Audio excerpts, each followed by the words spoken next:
As an appendix video for the rendering and material design video, I would like to go a little bit more in detail in regards of how can we adjust materials and textures, kind of color adjust them, and in terms of styling our renderings.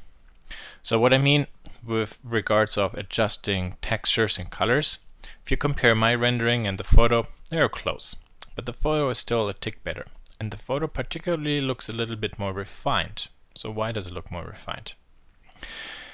The main reason is the material they use is nicely color-wise consistent. So the color values of the front, so the veneer, is close to what you see along the layers. And in my case, you see that my layers are clearly greenish. So how can we get rid of that? And without having to send all the stuff to Photoshop, adjust it, then we have to go back to the render engine, reload it, do rendering, it doesn't fit yet, so we go back to Photoshop. This is way too complicated. And I will show you a process how we can do all this right inside the software where we render. And in regards to how to style your rendering, there are two directions you could use. We could try to do a rendering to be physically accurate, because we simply follow physics. This can lead to pretty good images, but you're kind of giving up a little bit of creative freedom. And every photographer in a studio would love to be able to get rid of gravity and simply do what they want. So what I will show you is what we could do to adjust values so we can guide the viewer's attention to certain areas while still trying to be inside the area of being physically accurate. Okay, so let's start actually with the material colors. And I will select the bent plywood layer, because there, as you can see, they're clearly a little bit greenish. So I would like to do a hue adjustment. I want to get rid of that green. So there are different ways how we can do it. So Shift A in the material, and we can go to color RGB curves. For example, go to green, the green curve, and let's see what happens when we push this one. So you see we took out a little bit of green. This way, well, obviously we added a lot of green to it. So we zoom out now. Dang, it fits. Easy peasy trick. The original image, and then here we know it's green, too green, so we have to take green out. Perfect. See, worked great. And because the colors now match, it is a lot more believable. Also, it looks more refined in terms of design-wise being refined. So let me show you a secondary way we can do this. So instead of using the RGB curve, we will use the hue adjustment. So color, hue, and saturation. Let's plug this one in. And there we have the hue. Let's point this to 0. We can make it nice and blue, or 1. That's blue again. And then you see here we have all the different hues we can play with. So there, 0.5 is basically what it was. And maybe 0.4, what do we get? So it gets more reddish. Okay, with 0.48, a little bit of color theory, we add red, and then the green gets lowered. So there we have the same. Perfect. Good. But this is, for example, with the hue adjustment, a consistent linear color adjustment, while when we use the gradation curve inside RGB curves, you see between black and white and the green, we add or remove or adjust the color slightly different, not just particularly in a linear way. Okay, but you see, essentially all these tools really do the same. The way how you do the color adjustments is always the key. Saturation, what that means, if we click this one to 0.5 or 0, we can kind of like desaturate this whole area. With value, we just turn it basically, yeah, make it darker. With 2, we make it really bright, 0.15. For example, this way we could actually make it look like it's bleached, really like totally bleached out. Okay, I will actually go back to the curve and maybe, let's see, play a little bit more with that. What happens if I move this one down or move this one to there? This is for the white and the dark areas.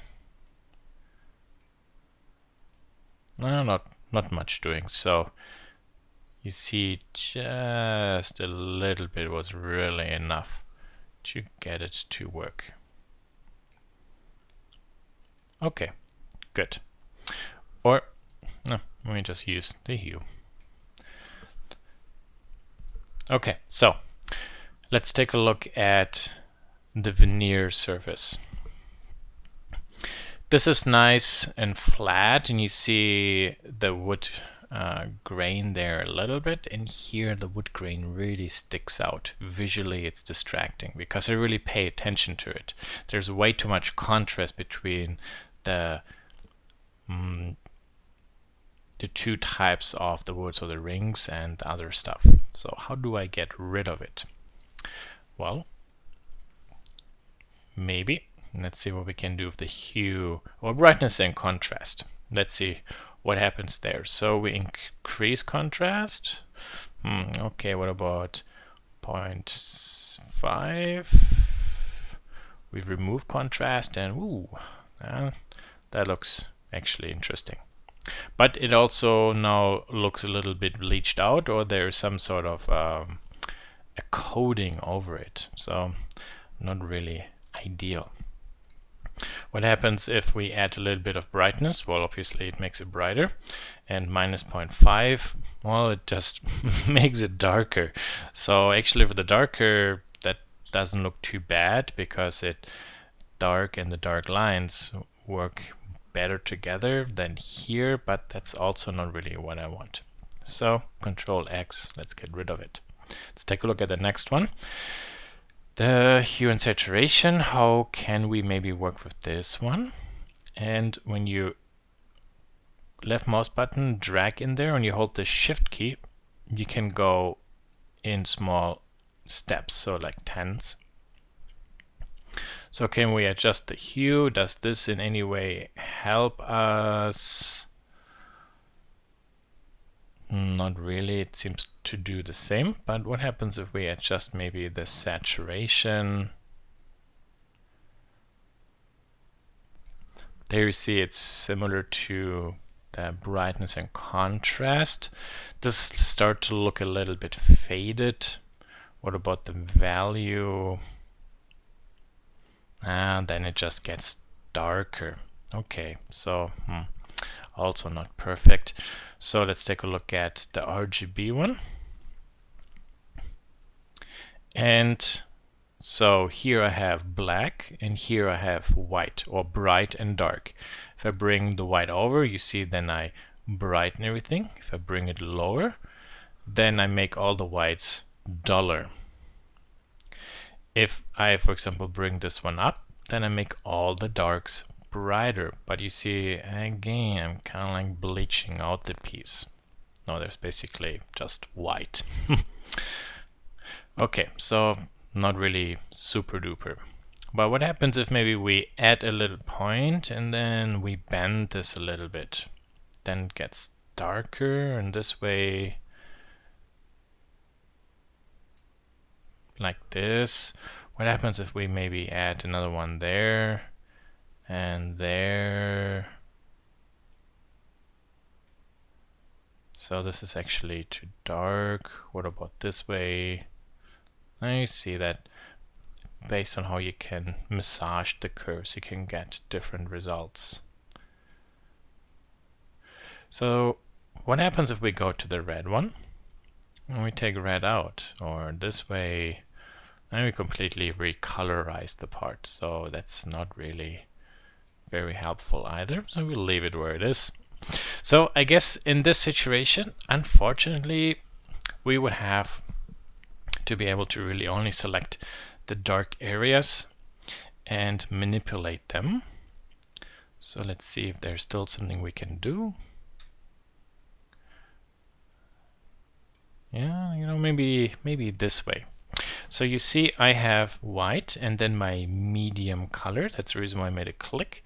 And then I have, for example, here, this is now a linear line, so the original. With this one down, it makes the darker areas darker, and with this it makes the darker areas brighter. Now if I bring this point further down to here and maybe bring this to there, so this remains a little bit straighter, trying to see how much maybe I can in addition influence this. Yeah, okay, there's not much really happening, so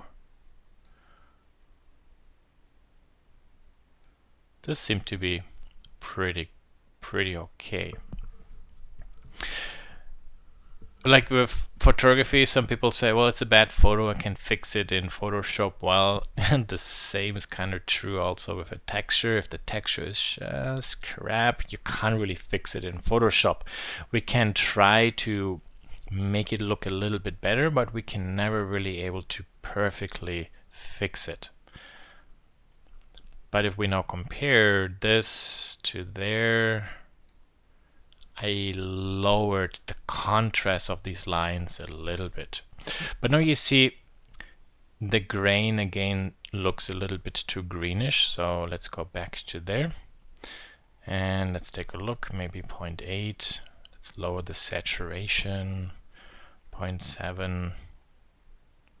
Yeah, so now this feels in harmony again. Perfect. Okay. Good. So that was the wood a little bit. But wait, I'm not done yet with the wood. So I was talking about fooling the eyes or guiding the eyes. I would like to have a stronger reflection on the top, and here the reflection isn't very strong.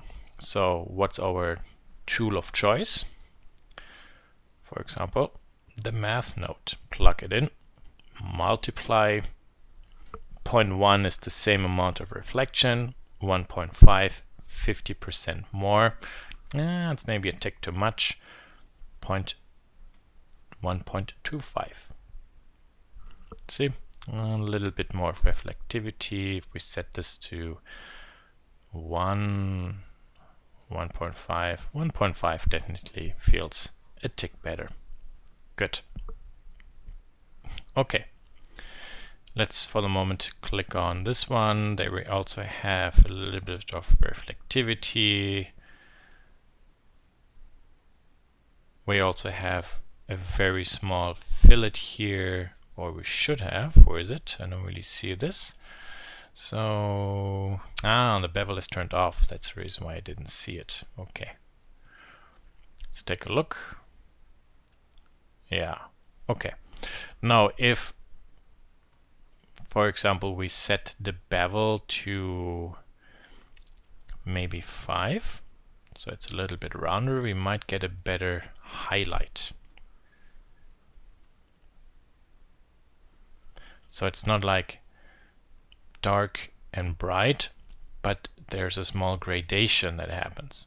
This is like a really nice detail in the rendering, specifically when you have very glossy surfaces or we zoom in. Talking about zoom in, you also see that this is totally junk because it's too faceted. From a distance, we don't really see it. So at this moment here with a level of 4, I'm fine. But if I really truly zoom in, like here, then maybe in this case, because my mesh is very basic, in this case here, I can be okay to set it maybe to 5 or 6. And I hope I didn't set this too high. Well, this is actually perfect because this shows you what happens if maybe when you play with too high subdivisions and you also work with booleans that later have to cut all this stuff. But you see, this actually looks a lot nicer. But again, from a distance, you don't really see that necessarily, so we can't properly get away with a lower value. Okay, the floor is left. The floor currently has a very basic diffuse color, so we can make this one darker. Also makes the piece nicely stand out. Keep in mind then the reflection here is grayish because it reflects the grayish background. And let's say I would like still to have a nice bright reflection on it. So what can we do? Well, we just add somewhere a plane, rotate it. There you see now there is the reflection of that plane.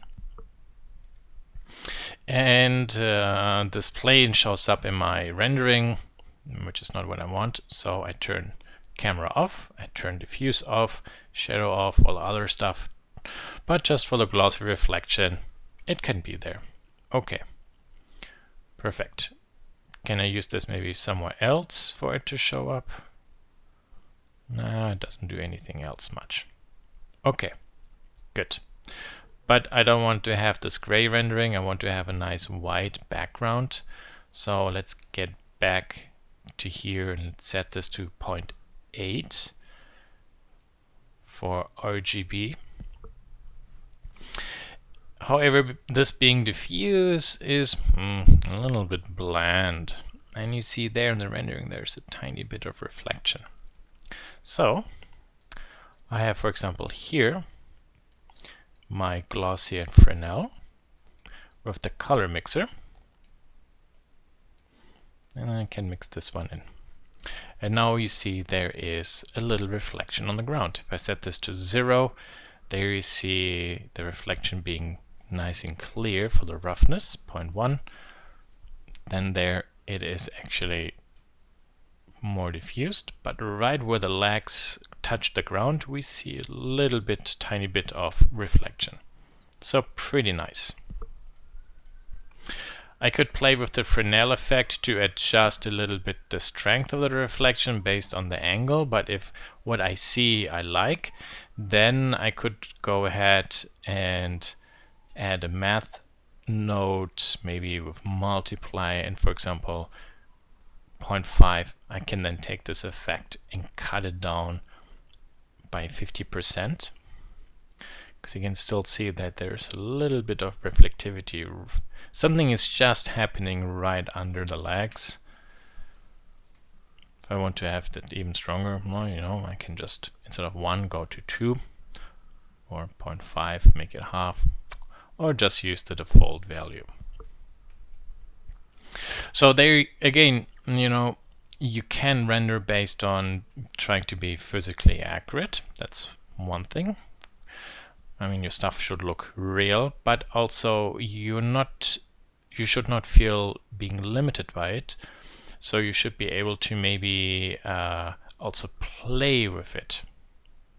So, and these are then the tricks where you start bending reality and really trying to focus more on how does something look, how does the view see it, and what's the story you want to express. And I think we all could agree on that this type of rendering now, compared to what you saw in the previous video, actually really looks pretty decent and refined.